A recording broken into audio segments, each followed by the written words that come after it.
The tower and road are each neutral cards, so the pair is neutral. The tower is about the long term or the past, and it's also a card of official things and high corporate business, law, legal, government environments. And the road is about change and choices. So when we see these two together, it can represent a few different things. First, it can mean leaving the past and moving on. Now, here the order can matter. If we have the tower in the back of the roads, it points to this idea of letting go what's behind us and moving forward. But if we have the road before the tower, it can mean that the path ahead is long. Now, in terms of the tower representing this official, legal, government kind of environment, it can mean that we are presented with choices with regards to this place and this situation, or it means that we need to pursue something in this area. Now, suppose we add the mouse to this combination. It can make it a bit more negative. The mouse is not very challenging, but it points to little problems, little issues, annoyances here and there.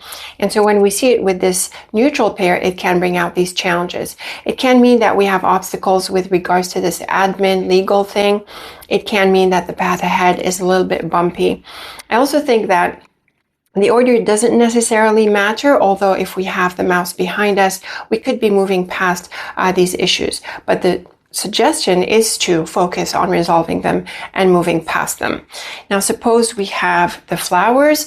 The flowers is a very bright card, so it brings out an optimistic outcome here. We could be returning to a place from the past because the flowers is a card of return, and we could also be succeeding in what we're doing.